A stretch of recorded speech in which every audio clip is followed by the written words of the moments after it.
안녕하세요. 살아있는 책 산책입니다. 오늘 산책길의 책은 성수선 저자의 혼자인 내가 혼자인 너에게입니다.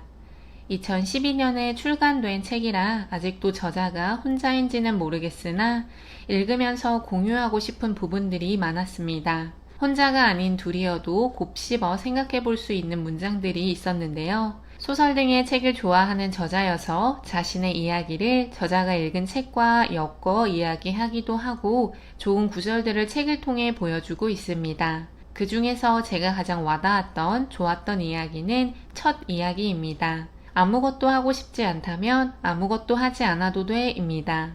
김중혁 저자의 단편 에스키모 여기가 끝이야에서 나온 에스키모를 연구하는 삼촌이 어머니가 돌아가신 조카에게 이야기하는 문장이 나오는데요.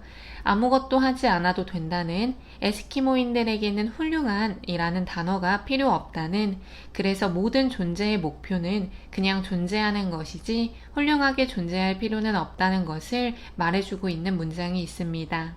이 문장을 통해 저자가 힘들었을 때 LA에 계신 이모한테 감으로써 삼촌과 이모가 오버랩이 되었다고 합니다. 저자의 이모 역시 내가 사랑받는 건 내가 너이기 때문이야. 뭐를 잘해서도 좋은 회사를 다녀서도 아니라고 하며 이모 집에 있을 때에는 아무 일도 안 하고 잠만 자도 아무 상관이 없고 아무것도 하지 않아도 된다고 이야기를 했다고 합니다. 이처럼 마음의 평안을 만들어줄 수 있는 누군가가 내 주위에 한 사람이라도 있다면 행복한 인생을 살고 있다는 생각이 들었습니다. 뒷북과 후회에 대한 이야기도 저자는 하고 있습니다. 그때 그 상황에서는 어쩔 수 없었는데 지나고 나서 보니 후회와 미련, 자신의 어리석음에 대해 통탄이 남는 것, 지금 알고 있는 걸 그때도 알았더라면 얼마나 좋았을지, 그 프로젝트를 그렇게 하지 않고 다른 방향으로 했다면 얼마나 좋은 성과가 났을지, 연애를 할 때 더 잘해줬다면 어땠을지,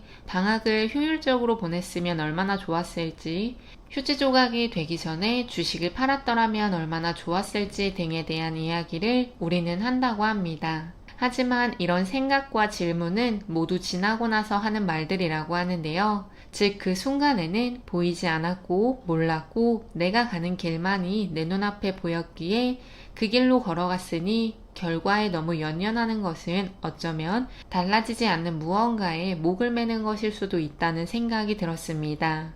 저자는 인생은 언제나 뒷북이고 뒷북이 인생이고 인생이 뒷북이라고 합니다. 그렇게 뒷북을 피할 수는 없지만 뒷북을 치고 난 후에 자학은 그만해도 최소화해도 괜찮다고 이야기하고 있습니다.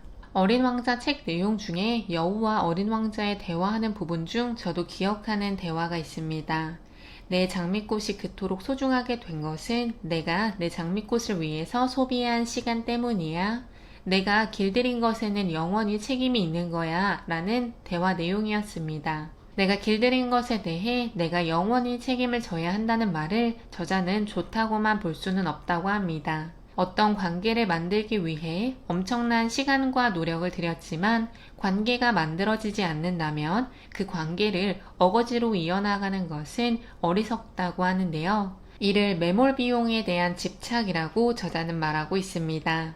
이미 지출되었기에 회수가 불가능한 매몰 비용에 오히려 책임이라는 단어로 우리가 힘들어해야 하고 책임감이라고 하는 병을 가지게 되는 것은 아닌지 저자는 말하고 있습니다. 책임감은 정말 중요하고 꼭 필요하지만 그 책임감으로 인해 내가 병이 난다면 그는 매몰 비용에 대한 집착은 아닌지 생각해 보는 것도 필요합니다. 하우스와 홈, 어떤 곳으로 우리는 가고 있는지에 대해서도 저자는 물어보고 있습니다. 혼자 살더라도 그곳이 홈이라면 따뜻하지만 같이 누군가와 살고 있더라도 그곳이 하우스라면 외로움을 느낄 수밖에 없다고 합니다. 홈은 감정적으로도 안정을 느끼는 집을 의미하는 영어 단어이고 하우스는 집이라는 건물을 지칭하는 영어 단어라고 합니다. 집에 들어가기 싫다면 홈이 아닌 하우스에 살고 있는 것은 아닌지 질문합니다. 인간은 혼자서 세상을 사는 것이 아니기에 혼자인 것이라는 문장이 말장난 같아 보이지만 저자는 공감한다고 하며 가족들 사이에서도 외로움을 느끼는 것은 어쩌면 당연한 것이지 않을까 하는 생각이 저도 들었습니다. 누군가를 사랑한다면 대단한 것이 궁금한 것보다 정말 일상적이고 소소한 것들이 궁금하다고 합니다. 아침은 먹었는지, 먹었다면 뭘 먹었는지, 추운데 옷은 따뜻하게 입고 나갔는지, 지각은 안 했는지, 오늘 무슨 일을 했는지, 무슨 공부를 했는지, 누구와 식사를 함께 했는지 등을 궁금해 한다고 하는데요. 너무나 똑같은 일상이 반복된다고 생각이 들고 서로에게 권태로운 형식적인 일상 질문을 한다는 생각이 든다면 그런 질문들이 상대방을 정말로 사랑하고 있다는 것을 증명해주는 것이라고 생각하면 좋겠습니다. 일을 하든 공부를 하든 육아를 하든 집안일을 하든 슬럼프가 오기는 마련입니다. 저자도 마음이 하도 답답해서 갑갑해서 혹시나 하는 마음으로 슬럼프 극복하여 고수되는 법칙, 슬럼프 아웃 등을 읽었으나 거의 아무런 도움을 받지 못했다고 합니다. 그래서 저자는 슬럼프를 극복하는 방법으로 하나를 제시하고 있습니다. 그냥 슬럼프를 받아들이라고 하는데요. 슬럼프는 어쩔 수 없이 온다는 것을 겸허히 받아들이는 것이 슬럼프를 극복하는 방법이라고 합니다. 로봇에게는 슬럼프가 없기에 계속해서 일을 시킬 수 있는 장점은 있지만 인간은 높낮이가 있음으로써 슬럼프를 겪고 난 후에 에너지를 폭발할 수 있는 잠재력을 가지고 있다는 것을 우리는 알아야 하며 저자의 말처럼 이 또한 지나가리라 하고 쿨하게 말해주는 것이 필요하다고 합니다. 그냥 구질구질하게 살아라 라는 책이 있다고 합니다. 저자의 친구 중 서울에서 영어 강사를 하는 호주인이 있는데 우리나라 사람들은 envy, 부럽다는 이야기를 많이 한다고 합니다. 뭐가 그렇게 부러운지 질문하고 있는데요. 구질구질하게까지는 아니어도 자신의 삶에 어느 정도 만족하면서 사는 것이 우리가 조금은 더 행복하게 살아갈 수 있는 방법은 아닐까 싶습니다. 또한 저자는 재미있으면 하라고도 하는데요. 하고 싶은 일보다 해야 하는 일을 우리는 정하고 구체적인 목표를 세우는데 이는 정말 절실하지 않는 이상은 때려치게 된다고 생각합니다. 자신의 경력과 무관하더라도 자신이 정말로 재미있어 하는 일을 하나 시작해 보라고 합니다.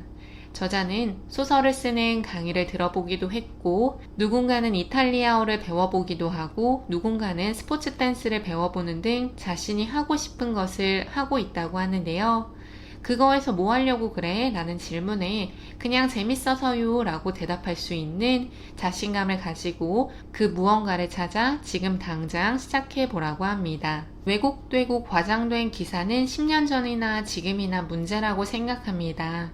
몇 줄 안 되는 신문기사만 보고 한 인간의 죽음에 대해서 함부로 말하는 사람들, 정확한 팩트, 사실을 파악하지도 않고 말만 하는 사람들을 저자는 보며 섬뜩하고 무서웠다고 하는데요.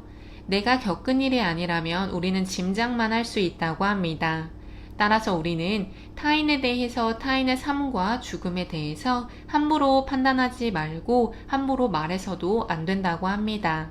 저자는 긍정, 강박, 신드롬에 빠진 사람을 보면 안타깝다고 합니다. 아무런 대책도 전략도 없이 뭐가 잘 될 수 있는지를 질문하고 있습니다. 전략을 수립하는 데 있어 제일 중요한 첫 단계는 현재 상황 분석인데요. 그런 분석 없이 무조건 잘 될 것이라고 하는 믿음은 오히려 좋지 못하다고 합니다. 저자는 성철 스님이 말씀하신 자기를 바로 봅시다 라는 문장을 책에 보여줌으로써 어쩌면 우리가 우리의 상황을 제대로 인식하지 못하는 것이 문제의 시작은 아닐까 하는 생각이 들었습니다. 이 책의 저자는 삼성 정밀화학 해외 영업 차장으로 일했고 독특한 글쓰기 이력을 가진 에세이스트의 역할도 했다고 합니다. 나는 오늘도 유럽 출장 간다, 밑줄 긋는 여자 등의 책을 쓰기도 했다고 합니다. 이 책이 출판된 지 약 10년 전이지만 토닥토닥 에세이라는 제목 앞의 어구처럼 누군가에게는 책의 한 구절 한 구절이 공감해주고 위로를 줄 수 있고 마음의 평안을 줄 수 있는 책이 될 수 있다고 생각합니다.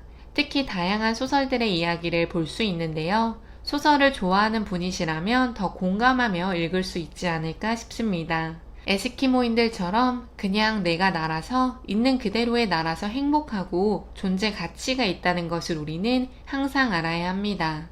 그리고 내 삶에 만족하기 위해 소소한 행복을 찾기 위해 어떻게 내 삶을 만들어 나갈지를 생각해 보면 좋겠습니다. 누군가에게 잘 보이기 위함이 아닌 나를 위해 살아가는 하루하루를 만들어 가기를 바랍니다. 오늘 산책길의 책은 혼자인 내가 혼자인 너에게 였습니다. 감사합니다.